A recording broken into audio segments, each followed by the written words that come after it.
David, I don't know what time it is for our listeners, but it's Friday for us. I'm wondering what you're doing this weekend. Any plans? I'm going to the Hotel Motel Holiday Inn, John. It's Pitbull night. What? Pitbull? You mean the artist? So my son, about 8 years ago, we were in Nashville, and I tried to get him to go across the street to a Bruno Mars concert, of whom he was a huge fan. My son's now 16, and he's never been to a concert. He didn't go then, and he calls me up a couple of weeks ago and says, I want to go to Pitbull. So I'm going to Pitbull tonight, Sarah. Sarah, what is that a good idea? What do you think? That's an interesting first concert experience. So, I mean, I hope it's a good one. David, I think. Well, John took his daughter, Delilah, to Taylor Swift here. I did. Oh. My first concert was Taylor Swift. I'm jealous. I'm jealous of that. You could have taken me, John. I would have been happy to have gone with you. What was your first concert, Sarah? I can't remember if it was Green Day or if it was Boyz II Men. But that's quite a different one, isn't it? A little bit of a different vibe, yeah, with each one. Which one was better? I gotta ask. They were both really strong performances in their own way. Green Day was just here last week, I think, or 2 weeks ago in Phoenix. Well, just like 2 years ago. They were great. Billy Joe Armstrong is one of my favorite performers of all time. I went to a Green Day like 10 years. Oh, God, no, it's been longer than that. It's been 20 years. And I was so excited about going. The average age in there seemed like it was about 12 or 14. I couldn't hear for a week. Yeah, he's got a lot of energy, and they don't pump the brakes. They are on the accelerator the whole time. Well, speaking of pumping the brakes, go ahead, Sarah. I was just going to say the demographics of like who you're at a concert with is fascinating. I was at a concert in May, and everybody was so young, and I was like, should I not be here? And then I saw older people like my age, and I was like, oh, perfect. Not realizing they were the parents and the chaperones. Who did you see? Who was it? That was Hippocampus. Oh, I don't know them. They're kind of like an indie rock band based out of Minnesota. And apparently their demographic skews much younger than me. Yeah, I'm often the oldest guy at the concerts I go to as well. Well, let's get this podcast rolling. Let's do it. Welcome aboard Lifelines with David and John, your guide to charting the transformative course of crisis intervention and the game-changing 988 Lifeline. So, hey there, welcome back to another episode of Lifelines, the 988 podcast with David and John. I'm here with my pal Brooklyn. We've been doing this work for a minute, and every week we're thrilled to bring you these amazing guests. Today, we've got a longtime friend and a leader in the field that we're going to be talking with. But Sarah, every week we are visiting the vault and bringing out the history of crisis care, but also looking to the future. And it's all in the context of 988 and this amazing transformation opportunity. But today, John, we're going to be working with Sarah, who spent her career in crisis in Arizona. What are you thinking as we get going today, John? Well, it's over 12 years of crisis care leadership positions in Arizona, as I was counting it, David. She's currently the Associate Director of Crisis Prevention and Management at Optum. And as you probably remember, she was, before that, the Program Director at our International's Peoria Recovery Response Center for 4 glorious years. That's what Sarah says. That was the most glorious years ever. They were so pleased to have you. Well, thank you. Happy to be here. So, Sarah, we are coming. This is a Travis and Jason style podcast. We're going to come back to that in a moment. But we're on YouTube, so like and subscribe us if you're watching out there, or catch us on old school iTunes if you're one of those older folks who hasn't come up to the new interactive version, John. I'm ready. Yeah. Okay. So today we're going to start with learning a little bit more about Sarah. And one of the first things we do, Sarah, I was a super fan of Green Day for years. Boulevard of Broken Dreams at that period of time was in my personal life I'd go ride out in North Georgia on my bicycle and listen. John, what are you a super fan of? Well, you were just talking about bands earlier, and I am a super fan of this hot new indie band here out of Brooklyn of 21-year-olds called Geese. You've got to, not Goose, but Geese. You got to check them out. All right. So, Great. Sarah, we're going to take a shot at guessing what you're a super fan of, and you're going to tell us if either one of us is right or in the ballpark, or if there's a winner. Paper. We want to know who the winner is, Sarah. Your guesses will probably be more fun and interesting than the answer. All right, let's John, are you ready? Yeah, I think. We'll see. Okay, write down. I think Sarah is a fan of. All right, I got mine. And David is amazing. You're going to be surprised at what I'm always surprised at what he's capable of doing. John, you go first. Let's see what we got. All right, let's see. This is a wild guess. Long distance running. Okay, that's John's guess. You cheated, John. You went on her Facebook page. How would you know unless you were on her Facebook page? I wouldn't cheat like that, John. I said Sarah is a fan of trail running in Arizona. Whoa, look at that. The That Arrowhead Trail in particular. Much more specific and really does require a lot more deep dives on Facebook, David. That's amazing. Okay, Sarah, Good how'd we work. do? Either one of us in the ballpark. I think you both nailed it. Running is where I spend most of my free time. So yeah, a lot of running and especially trail running. Love it. Trail running in particular. And how Sarah, long is that? Sarah, are you running away or are you running towards? That's a really good philosophical question. I think I'm just running to experience. Oh, well, it's the journey. It's not It's the the destination. journey. So, Sarah, let's start with, is that the answer you had in mind or did you have another? I think running is the first thing that came to my mind. The other thing is I am a huge reader. I read 2 or more books a week. I'm just reading all the time. So Genre? reading and running. I read everything. I read nonfiction, sci-fi, contemporary fiction, historical fiction. I read everything. What is your top book this year so far? Oh gosh, that's so hard. I did just finish one. See, my problem is I'm always like, you got to read this great book I read. And people are like, why? And I'm like, I don't know. Like, it was just really good and I enjoyed it. I just finished a really weird one for my book club that I don't recommend. No, don't talk about that one. You don't want to know about that one. Recommended the most often this year, you think? Anything by Ann Patchett. She is my favorite author of all time. So anything that's written by Ann Patchett, I love. What's that genre, would you say? I would say like literary fiction. I think my favorite book she wrote was Dutch House. I love that one. And anything by Barbara Kingsolver. Also very good. Okay. Awesome. That was really helpful. Thanks. So, Sarah, John's spouse wants us to be serious and really get into the work here. So let's start with when you're out there on the trail, what are the dangers? So, John, I'm going to ask you dangers that Sarah has or has not faced. And you're going to give an answer and she's going to tell us if you're right. Okay, number 1. Out on the trail, Sarah has run into Wile E. Coyote.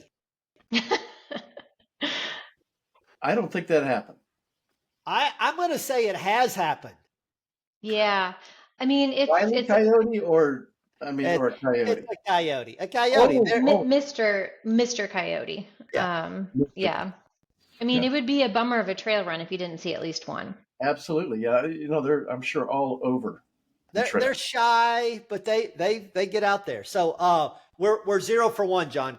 Let's see if we can catch up here. All right. So if she sees Wile E. Coyote, yes, but does she also see the speedy Roadrunner? Oh, I would say you have seen a Roadrunner. Absolutely, they're so cool. Yeah, they are cool.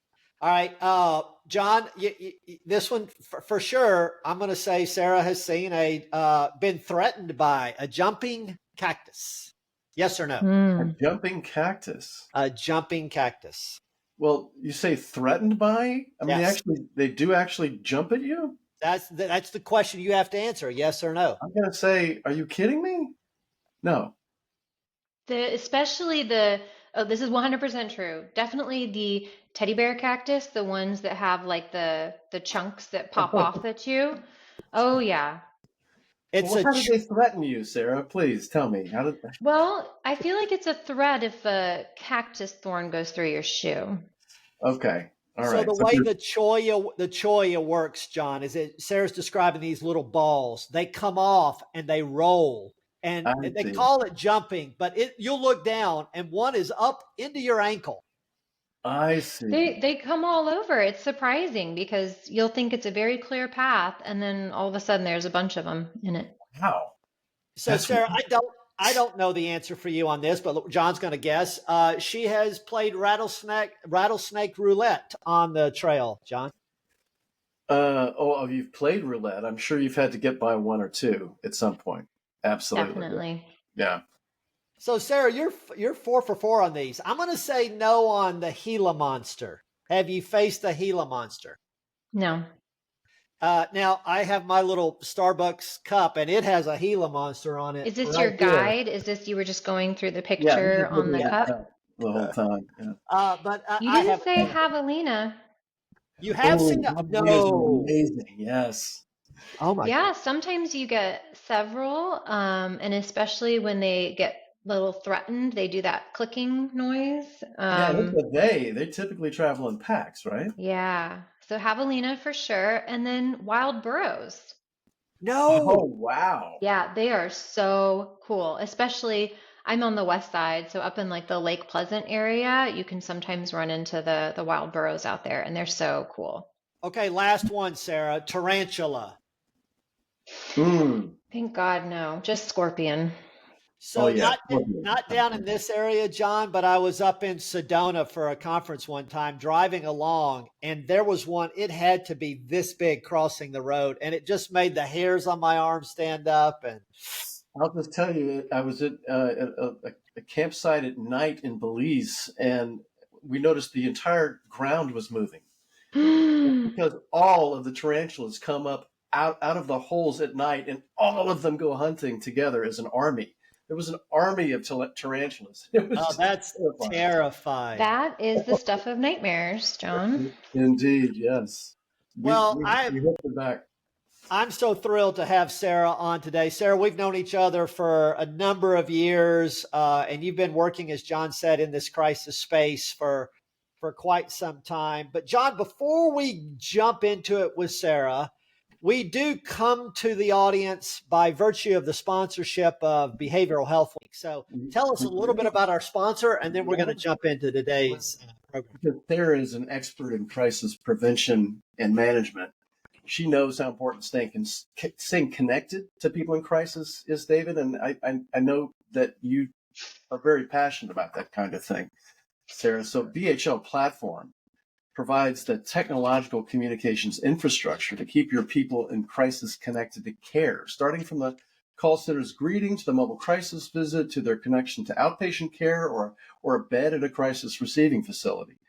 BHL's modules are designed for supporting and coordinating care for 988 call centers, GPS-enabled mobile crisis dispatch, outpatient referral and scheduling, evidence-based follow-up support, and real-time tracking to find crisis beds for more immediate care placement now.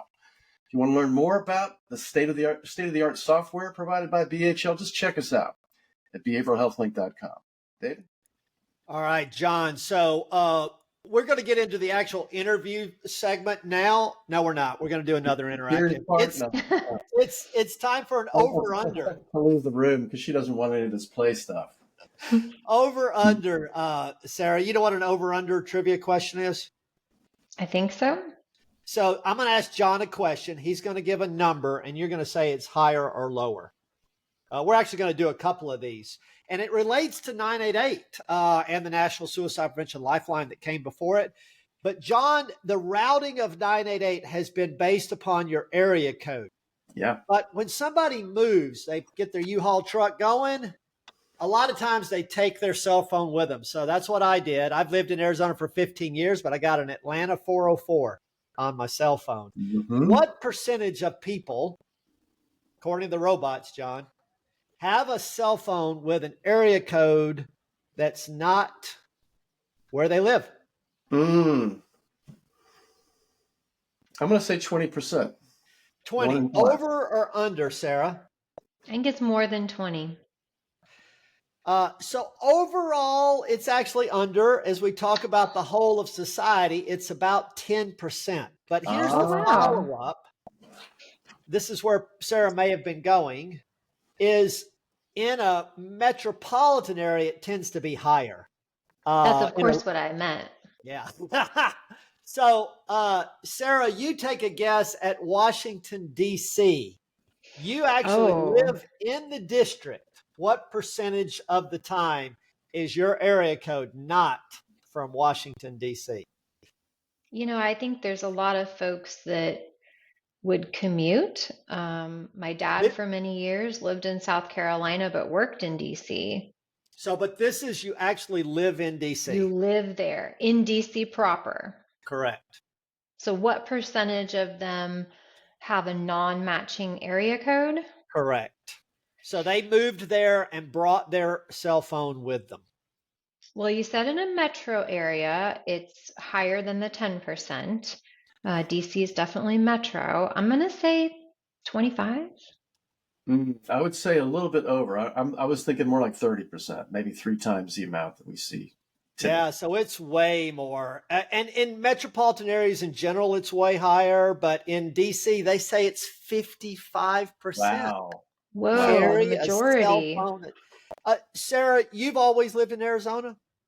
No, I grew up in the Midwest. I've been in the Arizona area for 18 years. So your cell phone is Arizona? It is, yeah. And Draper, you've been in Brooklyn forever. Yeah, it's been like, a little bit more than forever, actually. So it's 33% for this little group here. But that brings us to the good news segment for the week, John. And the good news is that we are now finally moving to 988 working off of the actual location so that you get the call center that is where you live. If I call now AT&T, I don't think AT&T has come over yet. I think it's the last major carrier to come over. But the other two have already come over. I've got AT&T. But if I didn't and I called, I would actually get Sarah, where you started your crisis services career at Solari, as opposed to Behavioral Health Link in Atlanta. What were your reflections, John, on, I know you of course led the Lifeline for so many years, to see this finally broken through. We've been working on this really, nose to the grindstone and banging on the door of the FCC for over a decade now. So to see this finally occur, and look, the Lifeline has been promising to the public that when you call this number, you're going to be routed to the nearest call center. And why that's so wonderful is that our states and counties are paying our crisis centers to respond to all of their calls and then refer and connect them to the other services that they're paying for, including, mobile crisis teams, all the alternatives to calling 911. But if you get routed out of state, the chances of you being connected to those local services that states and counties have invested so much time and energy developing, then you might not be connected to those services at all. And you might also get unnecessary 911 calls when a mobile crisis team could come out. So this is huge for people who are calling 988. Reflections, Sarah? Oh, yeah. No, I totally agree. I do still work doing crisis line work. So I work for a 988 contractor doing chat and text work today and supervising a team that does phone work as well. And it's a big deal, to be able to refer someone to resources that you can locally have awareness of and also vet, personally, from your professional experience with them, versus having to trying to Google something for someone that's across the country when they're in that crisis moment. So I was very excited to see that news. Yeah. So John, this is where I'm actually serious. We can actually start now, John. Well, yeah. Where we want to start is your start, Sarah, because You've been around doing this work for a solid 12 years or more, and you've worked in the entire gamut of crisis care. I mean, you've worked from, anywhere from the setting from uh, uh, the crisis call center. You said chat and text. Also, you've been involved with mobile dispatch when you were crisis response services, and you've been also obviously engaged in the living room setting, crisis receiving facilities, and administering all that. And that's a lot of devotion and dedication to crisis care. And I wondered where that came from. Did you kind of fall for crisis services while you were doing it, and that's how it happened? It was you just kind of stumbled into it and said, this is great? Or was there something prior to that kind of gave you a sense that I really wanted to get into crisis care? Yeah, I'm one of those weird people that what I said I wanted to do as a grown up when I was 14 or 15 years old, I ended up doing, which was working in behavioral health. And for me, it really came from my own personal struggles with mental health throughout my adolescence that I felt like I really turned a corner with my own emotional health when I realized that some of the things I had struggled with actually made me really good at a thing that I really wanted to do. So my first job, professionally, in the crisis field was working at what is now Solari, what was formerly the Crisis Response Network. And I was not at all intimidated by talking to, people struggling with mental health or having, suicide crisis. That was something I felt like I really understood, and like these were my people. And so that was not intimidating to me. And I think because I could sympathize and empathize so much with what they were experiencing, it made it much easier for me to just focus on really trying to do the best job I could with the folks I was supporting. It's really great to hear that, Sarah. David, Sarah, what do you think about that? yeah, well, my favorite story of working with Sarah was a pivotal time for Recovery Innovations. We had innovated the living room model, as you mentioned, John, a welcoming, healing space dominated by peer supports, no force first, a really great program. But in 2014, when I came over from the effort that I'd been involved with previously, Aetna basically laid down the gauntlet that we had to adopt the Arizona model of every law enforcement drop-off is turned around in a 10 or 15 minute time frame or less without medical clearance on the front end, and they're back out. And I tried to get there with the leadership that we had in our Phoenix flagship, which was launched way back in '96. Was a fabulous, internationally recognized program, but it was not what has become known as Crisis Now. It was a little bit Crisis Now, but it was Crisis not sometimes. It was sometimes pregnant, is I guess the way. And Aetna said, no, that's not acceptable. And we also were, I think the local law enforcement was a little over our lack of coming all the way, which in Arizona, it's not an innovation, it's an expectation. Nick Margiata was saying, if you can't physically see the RI site with your eyes, then drive downtown to the Central Phoenix Urgent Care Center. So that's where we were in 2014.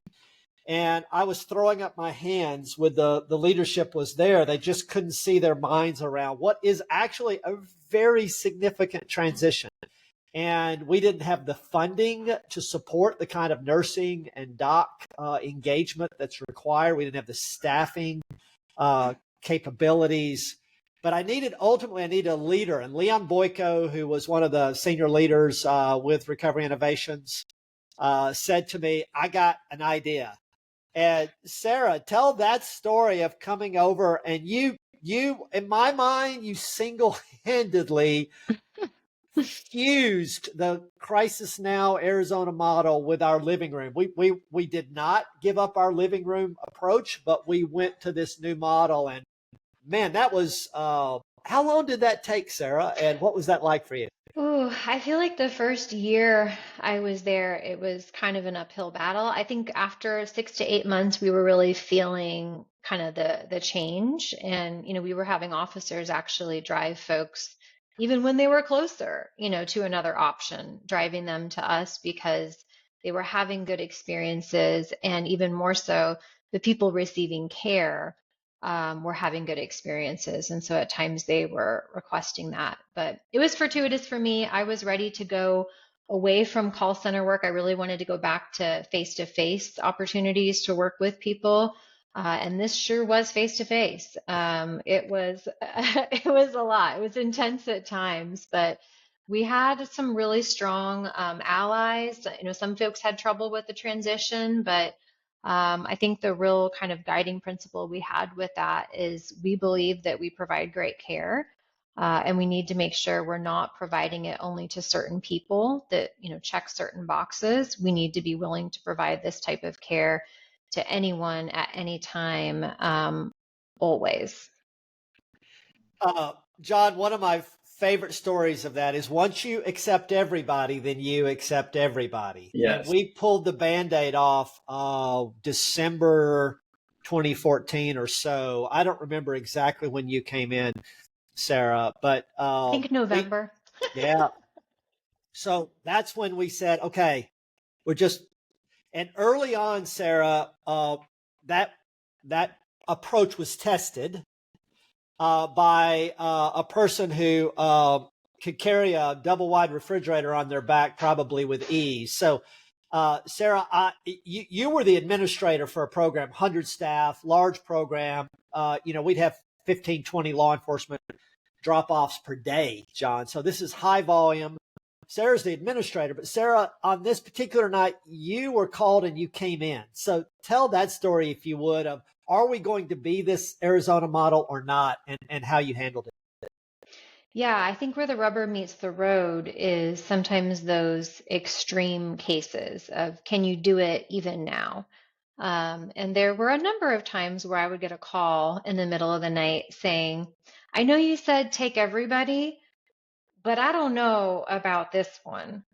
In this particular instance, it was an individual that had had a really rough night. It was somebody that had post-traumatic stress, and they had had some triggers. They had already been to a couple of other locations that they had hoped to get care at. And this was kind of a convoy of emergency vehicles that were transporting this person because of the level of risk they presented with, and also, their stature, their background. It was definitely one of our biggest guests we had. And I remember getting a call from the overnight coordinator saying, I'm going to say no to this one.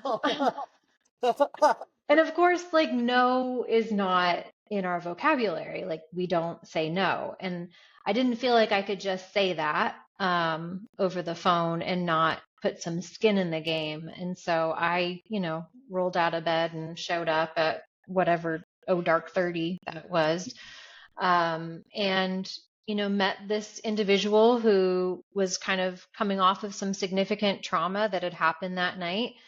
And I took one look at them, and I took one look at our staff and our security that we had available for us. And I thought, if this person really wants to leave, they're going to be able to leave. And there's probably not a lot that we could do to stop them. And at that point, they were being very cordial, but they were saying that they're not staying, that this is a mistake, and, kind of a lot of external symptoms of kind of the stress they were having.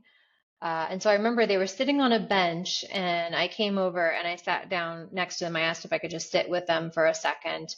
And I was trying to figure out a strategy for how to get some kind of acceptance from this individual, at least until we could get them to their next stop along the way. And I figured I would kind of throw a Hail Mary with it. And so, I showed him my semicolon tattoo, and I explained that, I understand a little bit about what you're feeling right now. I don't know your whole experience, and I didn't have the night that you had, but I have some understanding of what it's like. And I really believe that we can do something good for you here. I think the overwhelming symptom they were feeling was shame. And so we talked a lot about, how this is something that that happens. It's part of the human experience. I told him a little bit of my story, and I think I had low confidence in the ability for that story to actually make the difference. So I just kind of walked away and left it at that. Engagement. How long were you all talking, Sarah? 15, 30 minutes. It was not a huge amount of time, but right after that, he's like, okay, I'll talk to somebody. And I was like, really? That worked. No one could have been more surprised than me. But you could tell he was listening.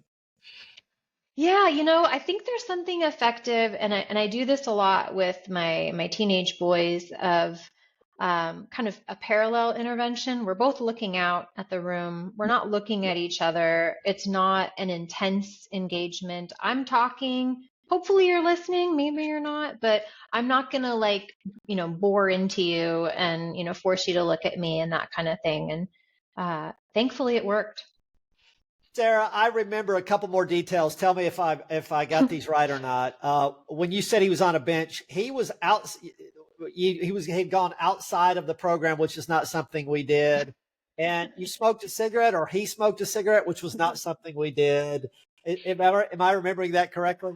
There might have been like rules that were bent. I mean, when you work in crisis, sometimes you ask for forgiveness rather than permission in order to get the job done. So, Sarah, you told me this story at the time, and you said, and David, and then I showed him my semicolon and told him about my lived experience. And I said, your semicolon and your lived experience? What are you talking about? And I didn't know if you'd taken a Sharpie and put it on. Because you had never It told looks like me it about could it. be, right? It looks like I could have drawn it on. Yeah. So, to my recollection, that was not something you routinely shared in your public life. It's not, and it's interesting because I put the tattoo in a very visible spot. I mean, I live in Arizona. We pretty much never wear sleeves. So you can pretty much always see that I have a semicolon on my wrist. And for me, it's a way of just kind of putting out an advertisement that I'm a mental health ally at minimum. Maybe I've been where you're at as well. People interpret it kind of different ways. But I try to make it a very visible sign of, a safe place to be. So it was important to me. I got that tattoo about the time I started at RI, and it was very useful.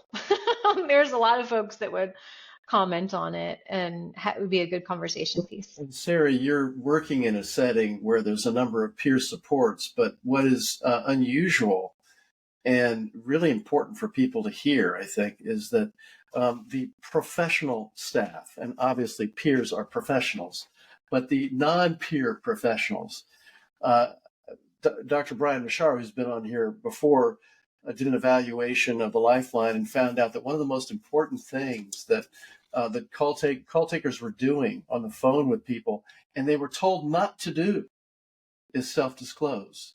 Because when they do that, sometimes it helps fashion a connection, right, and create a sense of hope in people. Like, yeah, maybe I can make it through this too. Mm-hmm. And for us to say, yeah, there's a me and my experience in this. I don't care whether I'm a professional or not. This is a human service that we are doing together. That makes such a difference for people to it's not stepping outside of yourself, it's stepping into yourself and also engaging them with yourself. I find it so fascinating. And I know some people, like you say, don't want people to self-disclose. And there's definitely, wrong ways to do it. Yeah. But I think the biggest lever that we have to push and play with when someone is in a crisis, and especially a suicidal crisis, is human connection. Yes. That's the easiest thing that we can play with and impact in that moment. And one of the best ways to do that is making the other person know that you are human too. Yes. And that, those two individuals kind of forming that connection, making it feel real, is critical. And, for me, that's always been true. I've been doing this work since 2008, and it tends to be consistently true. Mm-hmm. So, John, speaking of peer supports, I think it's time to talk about the Kansas City Chiefs. I don't know about you, but I was just about to bring that up, David. So thank you for bringing that. So, Sarah, we saw on your Facebook page, John did, not me, but I told him about pictures of you and your husband in Chiefs regalia. So you talked about coming from the Midwest. Kansas City. There you go. So it's time for a little bit of trivia about whether you are actually a true Kansas City fan or not. Oh, no. Yeah. So we'll keep this as entertaining as possible. Travis Kelce has been in how many Super Bowls, Sarah? You either have to answer that or punt to John.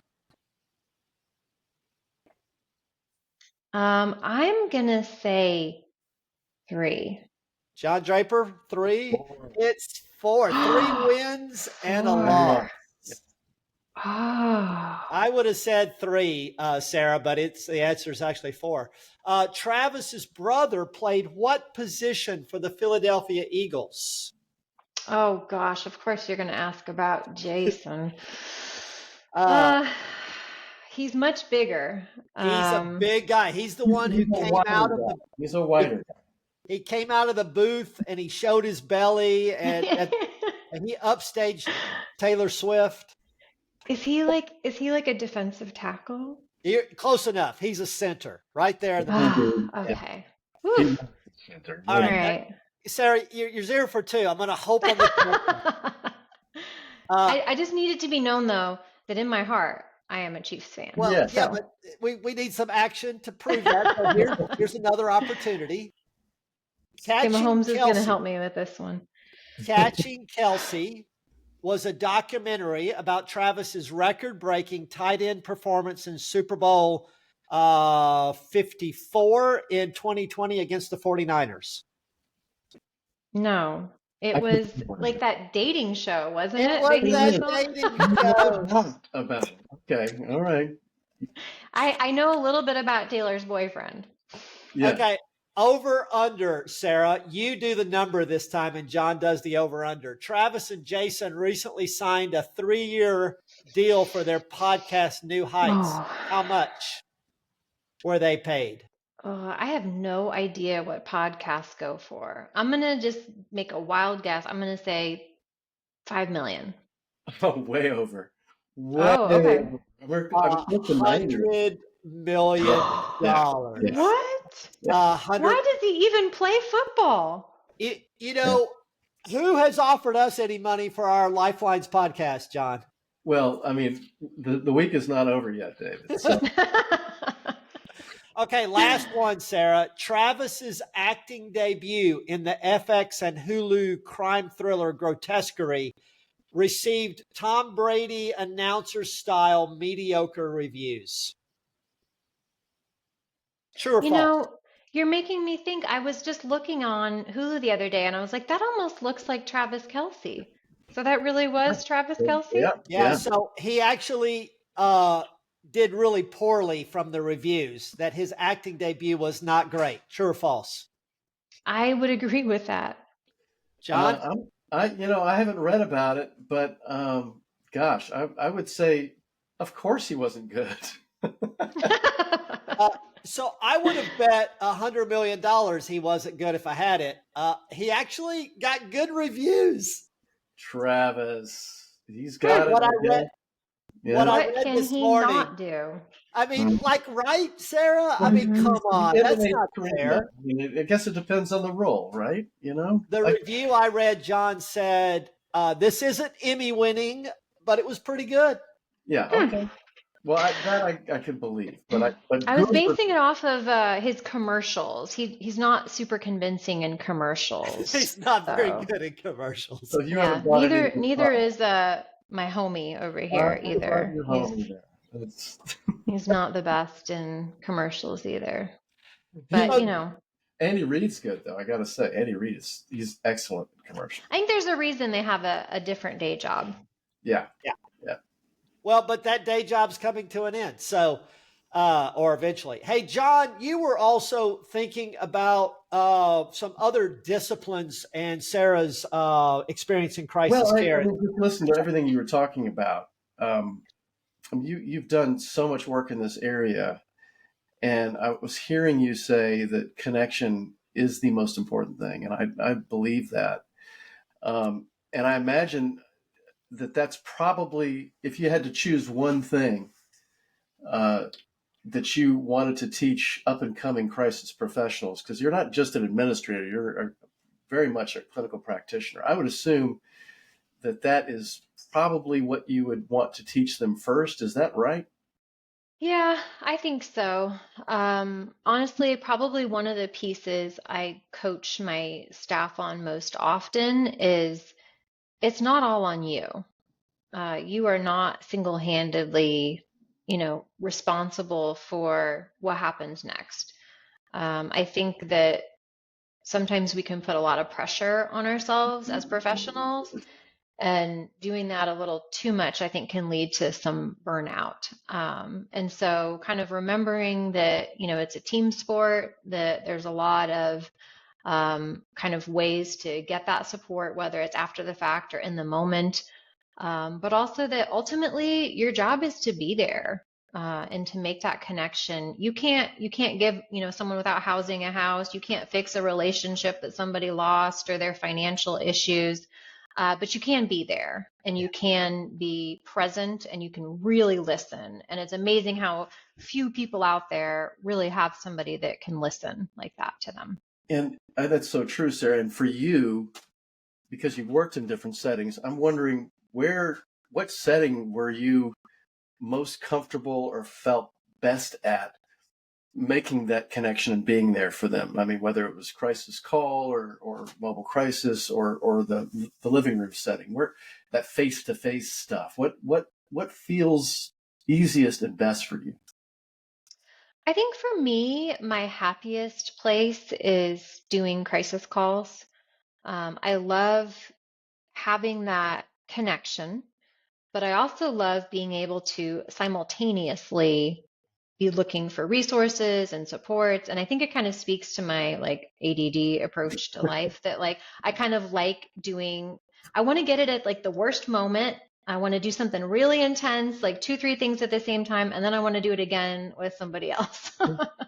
Hey, I just want to know, David, if you have ADD, crisis services are for you. It's great. Absolutely. It's for you. I think that's probably a high percentage of this group that we're looking at. So, Sarah, I was mentioning when you came on the green room that Dr. Chuck Browning was the new CEO and president at Behavioral Health Link, was at a policy academy for IDD and crisis care with SAMHSA in a number of states last week. And, I'm just our hopes and dreams around 988 taking on mental health crisis, substance use crisis is beyond anything that we could have hoped for.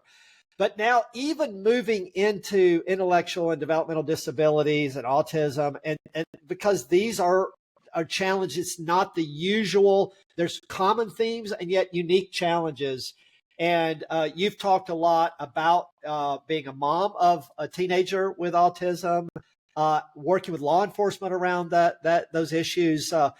What are your thoughts about how crisis care can begin to do better with supporting individuals and families with these kinds of issues? Yeah, I think it's a daunting, big task for us to take on. And my heart always goes to autism, and that's where, my mind always goes to in terms of the amount of kind of customization that we need in order to support people that are experiencing crisis. And for me, it's really that the world is not made for people with autism.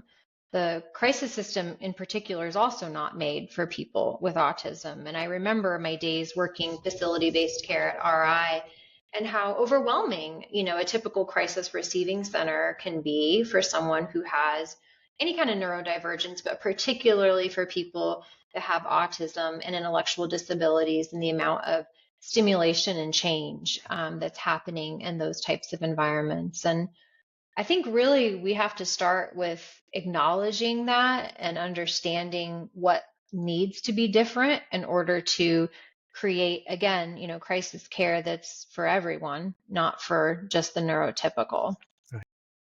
Yeah, I that's such an important area that is really not discussed in provider forums, Sarah. And And have you seen it done in terms of providing services, programs in the crisis services area specifically that you thought, well, that's the way that they serve persons with intellectual and developmental disabilities. That's the way to do it. Have you seen anything like that? I would say what I probably have seen the most is people who get bits of it right. Mm-hmm. I don't know if I've seen like a crisis receiving center that has everything correct, but I think there's a lot of effort that's going into, trying to figure out, do we have kind of like a sensory room available? Do we have our staff trained in kind of how to engage people with these intellectual disabilities? Prior to that, do we have outpatient providers that can work with them? Do law enforcement know, how to engage with somebody with intellectual disabilities and autism? And that's probably where I've put most of my energy, is that interaction between law enforcement and people with autism and intellectual disability, just because the stakes of what can go wrong there are so high in terms of, potential negative consequences. Mm-hmm. Sarah, tremendous work. Tell us a little bit about your role at Optum and the work you're doing nationally. So you've been this direct practitioner. You still answer calls and help support with text and chat, but you also work for a health plan. In fact, John, last over under of the day, how many employees does Optum have? Oh my gosh. I'm going to say 20,000. 300,000 employees. I meant 300,000 as well. It's a big company, John. Mind-bogglingly large. I remember when we first started having calls with Optum back when I became CEO at Recovery Innovations, Sarah. I would get on a call and there'd be 30 or 40 Optum staff on the call. And 2 weeks later, it would be a different group of 15 or 20 or 30. I've never seen anything. Anyhow, what work are you doing at Optum, Sarah? And tell us about your role there. So I serve in a product function for Optum, which essentially means kind of building technology and programs. I'm aligned specifically with all of our Medicaid lines of business. So we have Medicaid contracts in 26 states in the US. And so my role is really to figure out, what are we doing to support people in mental health crisis and suicide prevention within those 26 Medicaid states. Yeah. And what have been the biggest challenges for you as you've gone into this new role versus going out at 2 a.m. and sitting with the guy carrying the refrigerator on his back? They're very different roles, right? I think it took me the first 6 months to even understand all the acronyms people were using.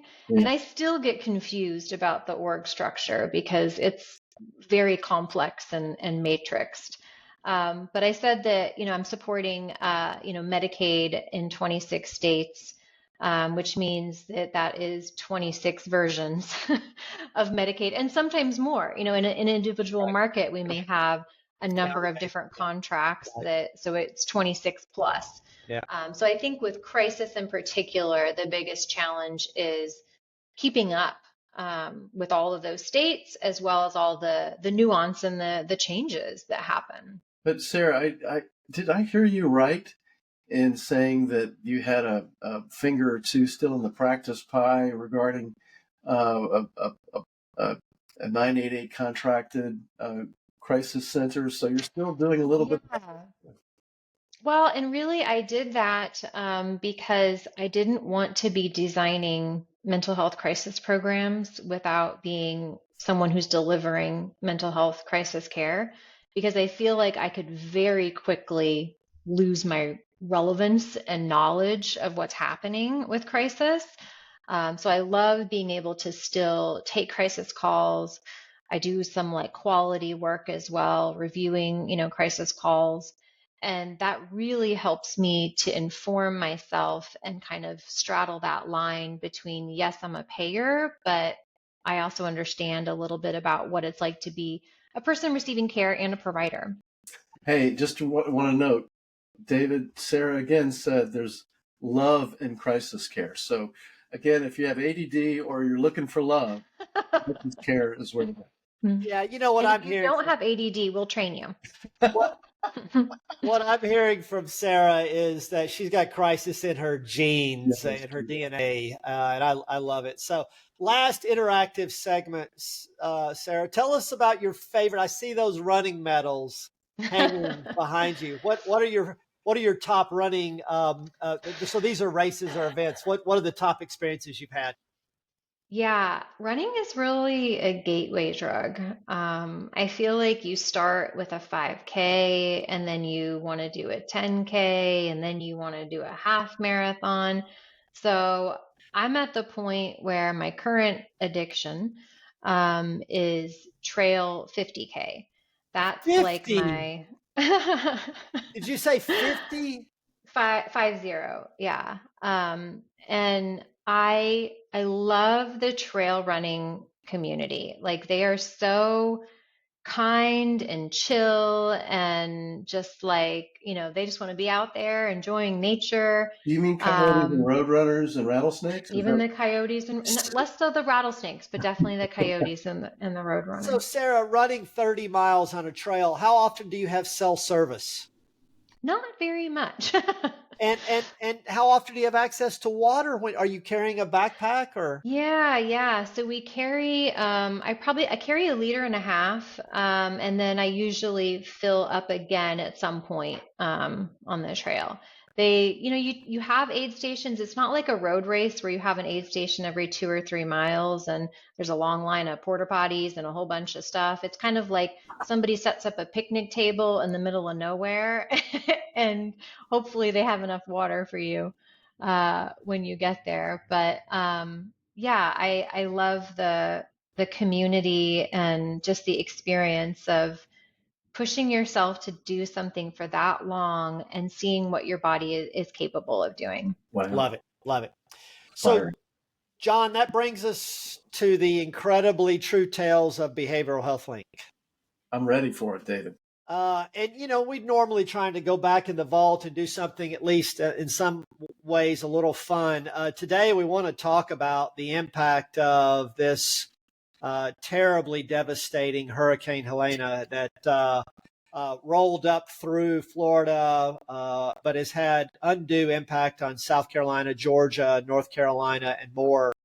And John, of course, we've got staff who are all over the state with mobile crisis services. We cover about 2/3 of the state. Benchmark covers about 1/3 of the state between us. And with both of our organizations, we have mobile crisis staff without fuel, trying to make sure that we can get the first responder fuel we have people without power. John, talk about this picture. There's over 100 members of our staff that were affected without power, some cases, many cases without water, without access to food, and they and their communities really had to pull together. And part of the community is our community at BHL, and doing whatever we could do to help support them during this time. And this is a photo that was sent to us by one of our staff members in Augusta, and running towards some of the destruction. And this is the swath of destruction. In the red zone there are the ones who are obviously most seriously impacted. I mean, the picture of some space of from night. Look at this. This is the night before Helene. And then when you look at the one afterwards, it's just a big hole of blackness.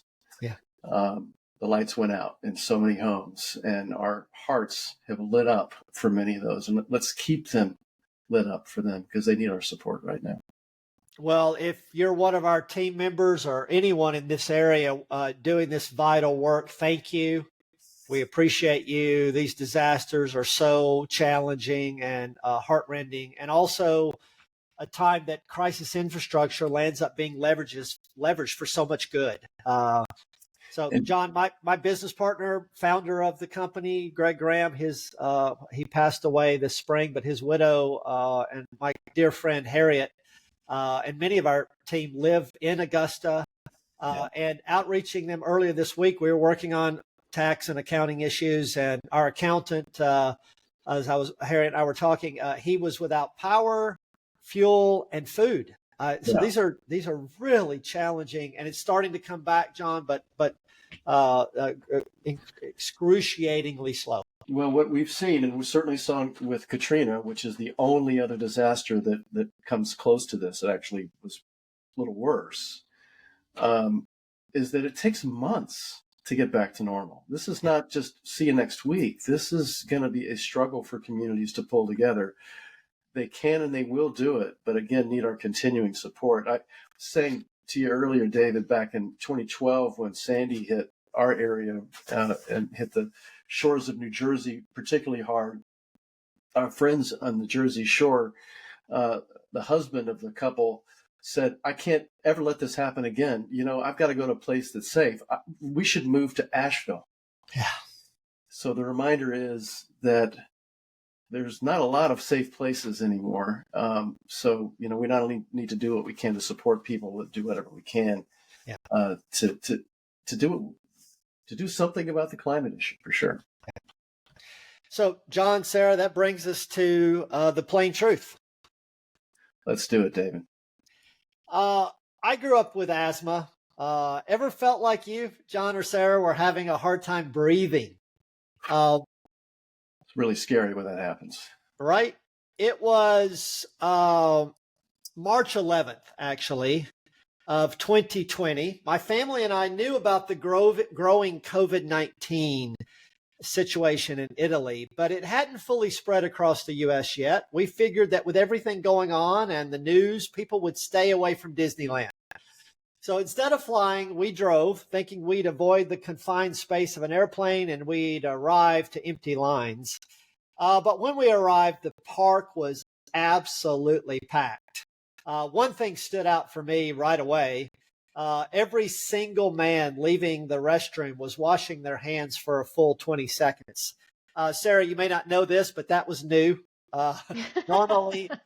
Normally maybe half would bother in a regular non-disaster situation. What we didn't realize then was that while we focused on hand washing and surfaces, the real danger was in the air we were breathing.